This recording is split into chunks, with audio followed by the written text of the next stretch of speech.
Ginger Rogers has finally chosen to speak openly about the truth behind her partnership with Fred Astaire, offering reflections that fans had waited decades to hear. But understanding the depth of that bond requires returning to the very beginning of her remarkable life.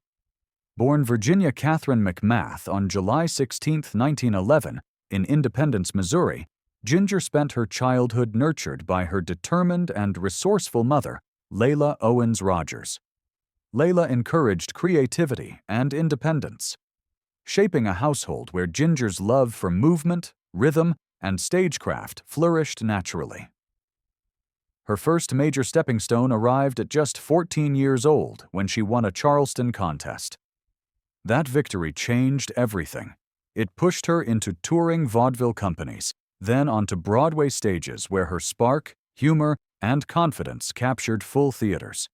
Hollywood followed soon after, and by the early 1930s, she had established herself as one of RKO's most promising young talents. In 1933, fate placed her alongside a graceful dancer, making his own transition from stage to film, Fred Astaire, in Flying Down to Rio. What began as a supporting role turned into an electrifying cinematic pairing. Their movements seemed to float, their performances so synchronized that audiences believed they shared a single rhythm. Over the next decade, the duo created 10 films together, including Top Hat, Swing Time, and Shall We Dance, works that continue to influence generations of dancers and filmmakers. But Ginger later reminded the world that she was more than Fred Astaire's famous partner. Determined to break beyond the musical genre, she pursued dramatic roles and succeeded brilliantly. Her portrayal in Kitty Foyle earned her the 1940 Academy Award for Best Actress, proving her extraordinary range and cementing her place among Hollywood's finest performers. Her personal life, however, followed a far more complicated path. Ginger married 5 times, each relationship marking a different season in her life. Her early marriage to dancer Jack Pepper ended quickly as their careers drifted apart. Her union with actor Lou Ayres brought glamour but not lasting stability. Later came marriages to Maureen Jack Briggs, French actor Jacques Bergerac, and finally director William Marshall. Though she never had children, Ginger eventually spoke candidly about the emotional costs of devoting herself so completely to her work.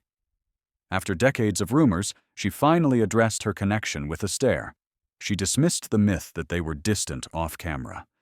Instead, she described a partnership fueled by mutual respect and relentless dedication. Fred's precision and discipline challenged her.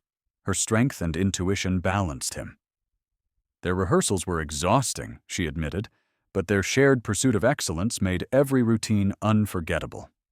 And while they were never romantically involved, Ginger acknowledged a different kind of affection, an artistic closeness that allowed them to move as though guided by one heartbeat.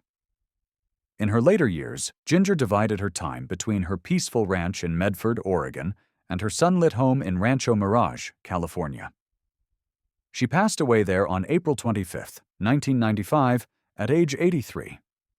At her request, she was laid to rest beside her mother, the woman who had walked beside her from the beginning. Through her honesty and her extraordinary body of work, Ginger Rogers remains a symbol of elegance, determination, and timeless artistry.